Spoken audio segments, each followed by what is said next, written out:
Okay, we're now going to make some adjustments to some bits of the terrain. Not massive changes, but shortly what we're going to do is we're going to get rid of all the colour guide that I've put in, and we will get to work on things like placeable detail for the area.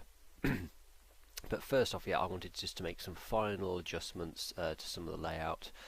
Because what you don't want to be doing is trying to make adjustments to the major adjustments to the layout while you're putting placeables down, because then you may find you're having to remove lots of things to do what you need to do, and it can be a little bit fiddly and frustrating. So the first thing I've decided is I want to extend some of the walkable spaces around on certain levels. So what I'm going to do is I'm just going to get the grids on. As before, anything inside the white is our playable space, or the red as it's now as well. So this is our the bounds of the area. When you've got height, it doesn't always sit straight on the on there. As you can see, it's kind of underneath the black line, but essentially the 2 mega tiles of border space. So that's that gives you a good guide.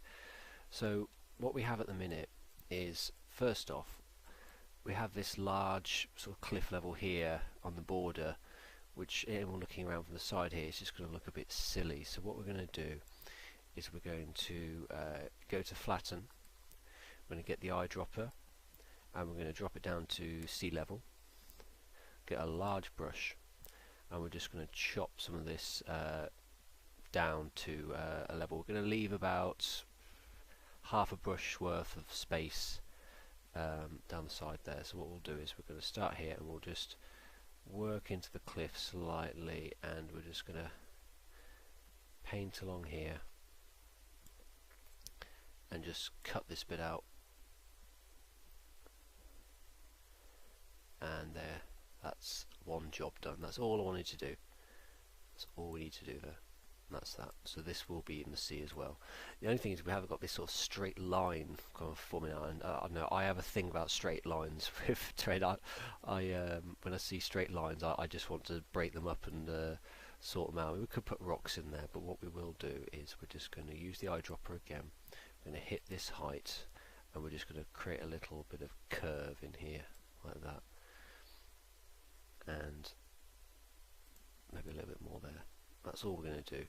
I'm going to grab the upper level as well, and we'll just drop a little bit just in there. But that's it. That's all I want to do. While off camera, I've also finished the seabed smoothing out. So now, if I take off the grids, you can kind of see little how it gets deeper towards the end there and kind of goes up. So that's that. The next thing I wanted to change, that's the mesh, don't want that. The next thing I want to change was just to look at how much room we're giving the player at certain levels. So first was the what will be the beach or the shoreline, and just have the amount of space really to move around there. So what we're going to do is we are actually going to extend the shoreline ever so slightly. So we're going to flatten with the eyedropper, click on the shoreline because that's the height we want, and we're going to just extend it slightly. I'm going to get a smaller brush here and bring it up along here like so. May mean that we need to smoothen out the shore again, that's fine, but for now I just wanted a little bit more bit of beach for the player to walk on. It's not really going to be a sandy beach, mind you. It's going to generally be a sort of stone, pebbly sort of beach. But yeah, it just seemed a bit narrow, and not much we could really do there. I think about half a tile's width is fine, because if you remember Brandir being just a little speck, I mean, if we pull him out now, where are we? Blueprints, creatures. I'll just go with campaign, but you just jump in your all one. I'm just used to jumping in here. I'll get Crispin from our campaign series, and yeah, I mean, if that's the shore, then that's a pretty decent amount of width he's got there. You could walk 3 or 4 abreast. I think that's a reasonable space. So that's that. So we've widened the shore out. Next, I was starting to think about the types of buildings that I might want in this area, and one thing in particular would be some kind of primitive sort of lighthouse. Would be quite cool, and I thought we could have that sitting around on the edge around here. Now to do that, we're going to have to I wanted it in this corner, but as you can see we've kind of cut right across there. So what we're going to do is we're going to bring this this level here up into view. So what we'll do is go back to terrain, flatten again with the eyedropper. Obviously make sure my paint terrain brush is on. So flatten, eyedropper, and we will go with this height here. We'll take a large brush, which will go over a giant I think, and we're just going to bring it right up to the corner so we can make full use of the space available to us, and bring it out like that. We don't want it too many sort of straight line like things, but we'll get it in like that. I suppose we could back some of it onto the non-walkable space, but kind of depends. Because it is an important landmark, we want to get position right. We'll go into our blueprints and we'll look for something like either a tower or a lighthouse, something like that. So what we'll do is we'll go get all available, so I've got access to everything, and I'll put in light. So we've got anything that says lighthouse. We have, okay. So there's the rural lighthouse.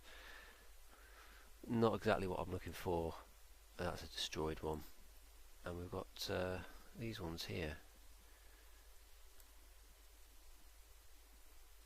A bit smashed up. Possibly. It's not bad. It's a lower level sort of lighthouse, and we've got a very low lighthouse there, which, okay, we haven't actually got anything for that. Let's pop that down and have a closer look at him.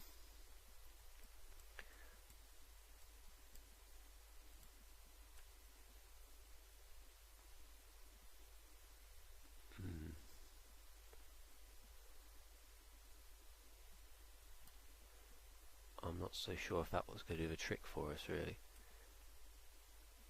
It's very nice, but I'm just not sure if it's quite what we're after.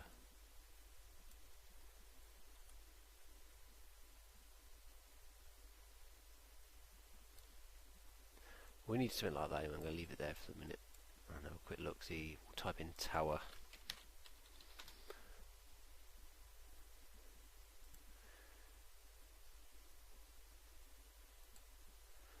All kinds of things here. Wizard towers. They're not really cutting it either. I don't think anything of a standard set's going to be of use for us. We've got watchtower defences. Castle towers. Oof.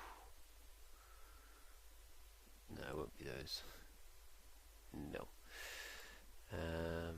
Some more towers. Oh, these are cards, so we don't want cards. Magic towers. Just stairs.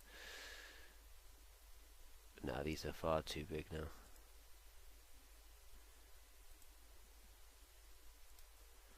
A lot of these I haven't explored fully, so it's a bit of a learning thing for me as well.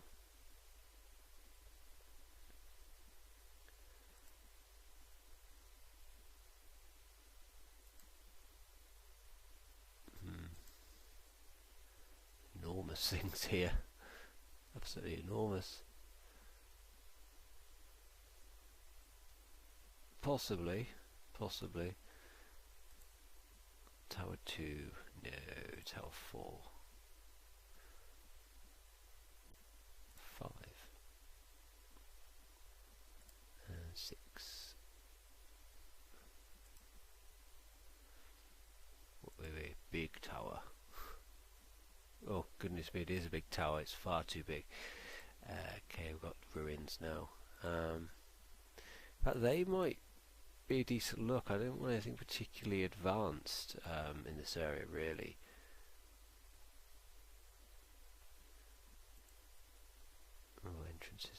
here? Tower drawbridge. Ooh, enormous things. What else we got here? White tower. Whoa, bit posh for what we've got going on here. Guard towers.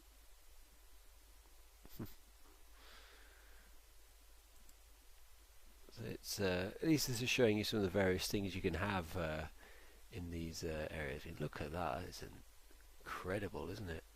Someone's put that together. I mean, that's really that's an area in itself, isn't it? Absolutely enormous. I'm sure I can find a use for it somewhere. And you've got sort of modular towers here you can get built up now, sigil towers and things. Oh, so we're making use of them somewhere, sometime. Right, I think I haven't enabled those. I want a tower shield. Right, okay, we're running out of space there. You know, for now, we will use that. Just for now. But that's a good marker of where it's going to go.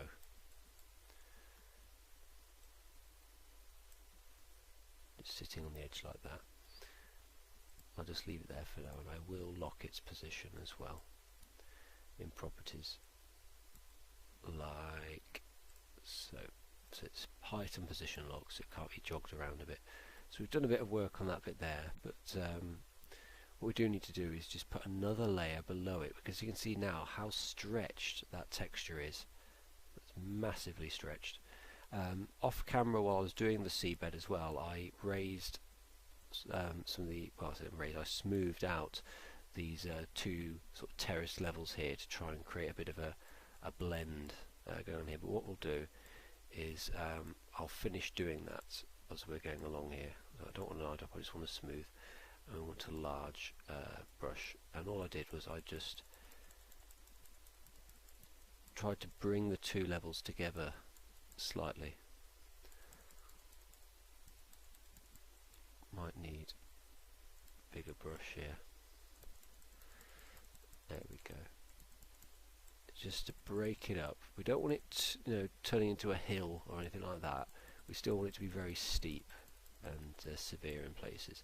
But we just want to break up the texture stretching that's going on. And with the aid of rocks and things, we can even conceal some of the worst sort of excesses of that. Right, so now we need to add an additional sort of drop to this part here now to break up this stretch. Because even if I smooth this now, just to get it to stop being so stretchy, I'm going to take away a lot of the surface area there, which will then leave the lighthouse floating in the air, which is no good. So we're going to flatten and eyedropper, and we'll get it to about this level here, and then we'll just paint it around the edge without taking too much ground off our lighthouse. I kind of just did then, but I think we can get away with that. That's fine. And I will do another eyedropper, and we'll take it at half the height there, and we'll go with a large brush. Let's bring that up around the edge. Again, just being careful not to take away space from our lighthouse. Right, I'm going to just delete him for a bit, but now we'll smooth it out. Just clicking repeatedly on the edges here. And it kind of all just blends together then at the different heights, but it also just breaks up the stretching somewhat. And we should end up with still, you know, a nice steep sort of cliffside. Cliffs can be quite hard to do with Neverwinter Nights too, so it's something to bear in mind.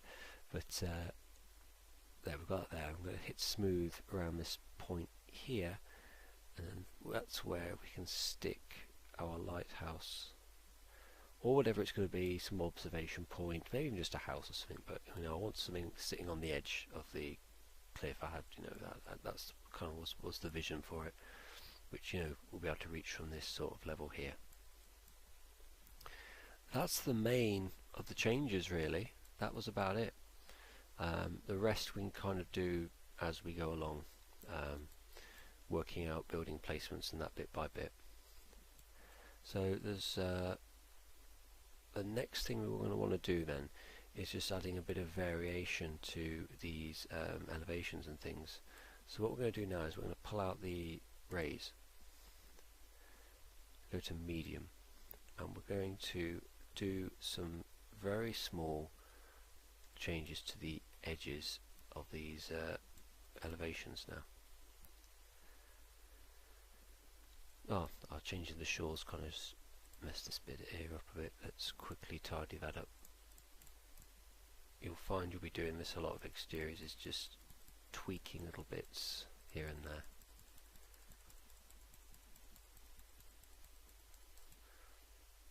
There, it's fine.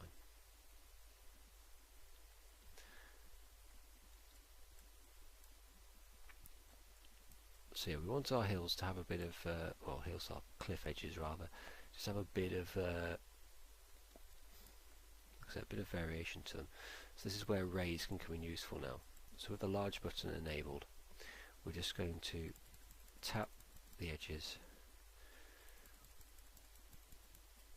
One, just to give the edges a slight rise before the edge there. We are going to use some walls as well. Very low walls, mind you, not big towering sort of walls. And we can even do this on the actual bits of, I can even hold the mouse button down, just give it a bit of difference in bumpiness. And this is generally the trick that I use when I'm doing like just the level ground itself, just to make it uneven and things, is just do a mixture of raising and lowering, just to get a bit of variety into your edges and things.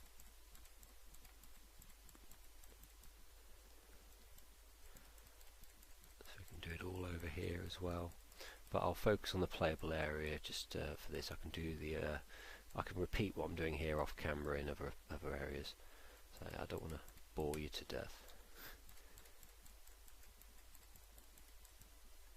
So this walkway is one we're going to have to keep coming back to, because it's going to need a bit of fine tuning. I'll play with some of these here.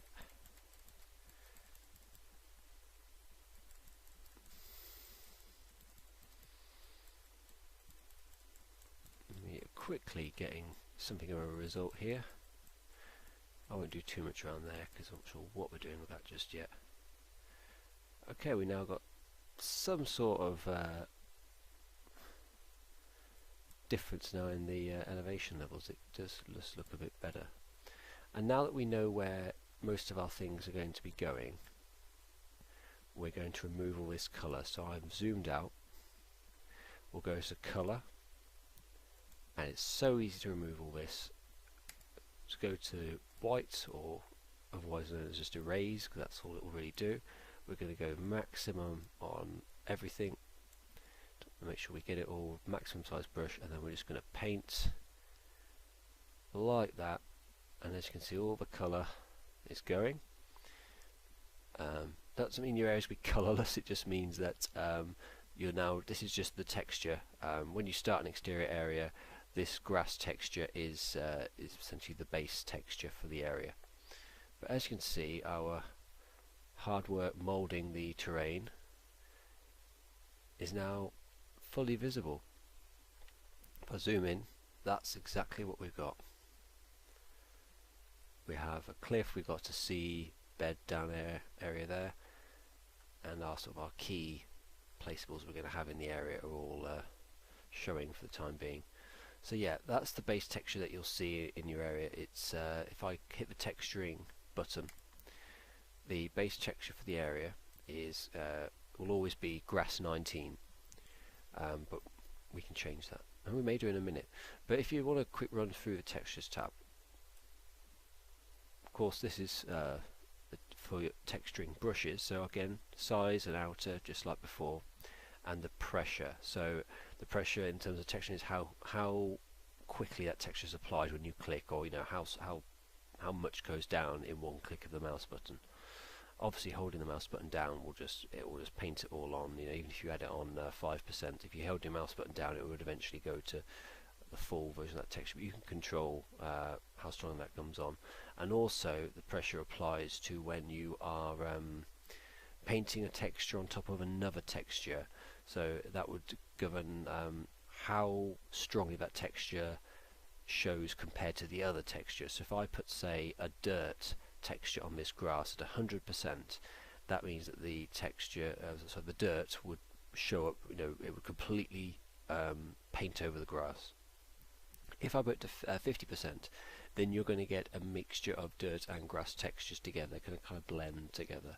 And if I do it at, say, 10%, you're going to hardly really see much dirt at all. You might get a tiny little speck of it. So certain textures in that sense blend together really nicely. And we'll be doing plenty of that later when we come to texturing. Brush sizes, for default sizes as standard there. And then down here we have texture selection. So here in this list you can select the texture that you want to use, and there are an awful lot of them, enough to cover most requirements, I'd say. I've never really had too much trouble. Now mixing that with the colour tinting option that you have on terrain painting, you know, you can get what you want. There's a swapper function, so if you ever need to swap a texture you've already painted in the area for another one, you would say we don't want this grass anymore, we want sand instead, then we can quickly do a swap. We'll come to that when we do texturing proper. And then down here shows you the textures that you have in use for the area, or at least for the meta tile that you currently have selected. So as you can see there, that's a mega tile, I should say, a mega tile. And that blue box there, yeah, that's another, and it'll always list down there as you move across your different tiles. It will show you what textures you have in use on that mega tile. But it's important to remember you can only use 6 textures per area. There's a limit of 6 textures per area. So certainly for larger areas, or even for small ones, if you're going for high detail, you need to think very carefully what kind of textures you want to use. But yeah, I'm not going to go too much into texturing right now because we'll be doing a whole lot of texturing later on. But what we'll quickly do is I'll show you how to change the base texture if you're not keen on what you're seeing right away. So I'm going to have a look for a texture, and let me think. We're in a sort of arid climate. It's not necessarily all desert-like, but it's very dry because it's quite hot. So I'm thinking a pale grass, but I'm kind of leaning more towards dirt and even some sand as well. So what we'll do, and the cliffs need to be a sort of a reddish colour as well. Let's fill with that one and see what we get. So that's what I did. I clicked on the texture, and then I'm just going to click fill. Fill means it will fill the entire area. That is your base texture, your starting texture. So put that in. Actually, not too bad. We'll start with that. We will start with that. Okay. But yeah, I always thought that would be so nice to end that video on. Okay, so in the next video what we're going to do is we're going to begin placing down some of the buildings, because this obviously is a settlement area. It's going to have the main sort of thing we're putting down of buildings. So we're going to consider what buildings we want, and then we're going to get them into sort of strategic positions, and then we might do further bits of terrain work just to get them in optimal places, and that plan sort of things like the path, like roadway or whatever we're going to have through the town, and we'll get those down.